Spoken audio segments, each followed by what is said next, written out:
Hello guys, good morning. Good morning sa inyo, no. Ayun, kasama ko itong si Lido at yung si Casio, nakikita nyo ngayon, no.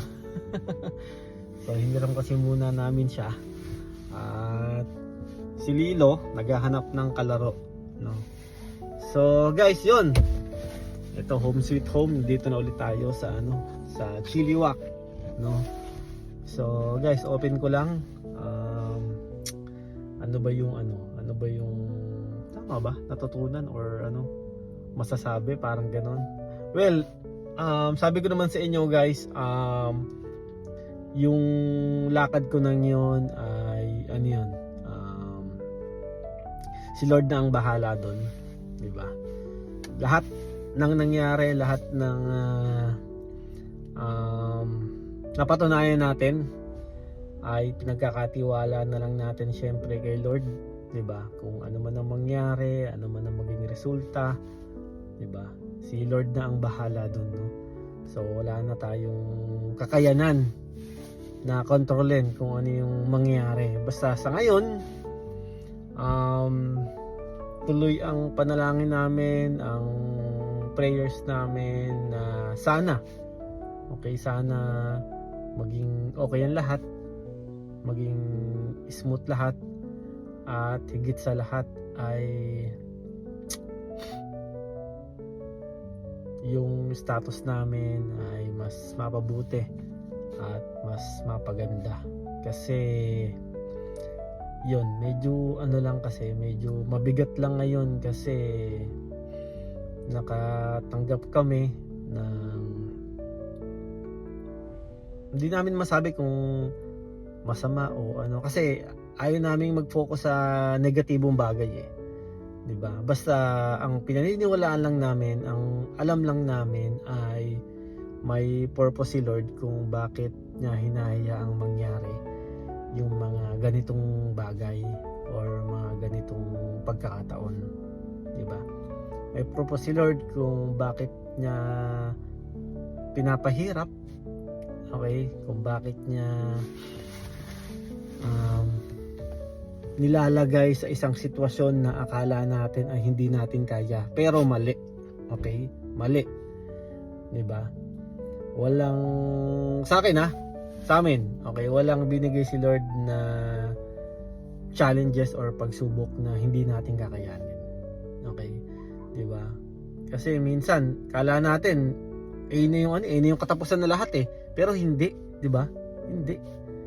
Sabi ko nga sa inyo, ni minsan hindi naman ni-reject ni Lord yung ating mga kahilingan, yung ating mga prayers. Bagkus, ginagawa niya ang lahat ng yon para i-direct niya tayo sa mas magandang plano niya para sa atin, di ba?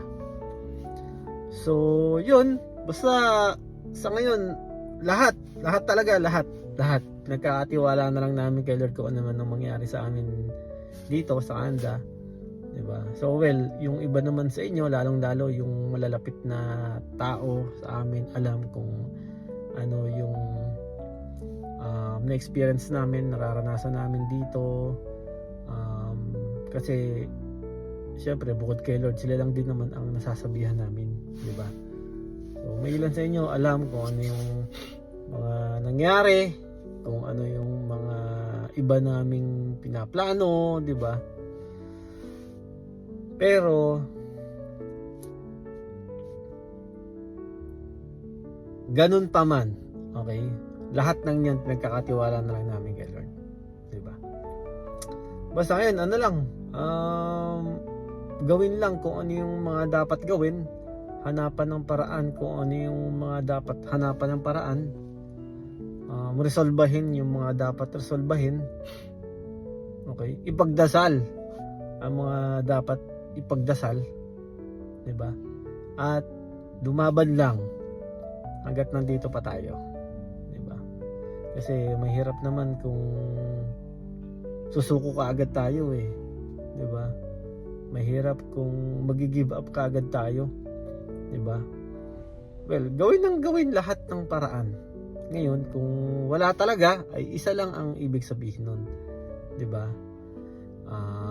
Parang sinabi ni Lord, mga anak, ayoko kay Jan. So dito tayo. 'Di ba? Dito tayo sa lugar na to, dito tayo sa company na to, dito tayo sa status na to, 'di ba? Ganun lang yung kasimple. Ganun lang ang talagang palagi naming iniisip. No? Kung ano man ang maging desisyon ni Lord, so doon tayo. Sabi ko nga sa inyo, nabanggit ko to sa inyo nung nakaraan na kung gusto namin at ayaw ni Lord, dapat ayaw na din natin, 'di ba? At kung gusto ni Lord at ayaw natin, dapat gusto na rin natin, no? So yun lang guys, yun lang.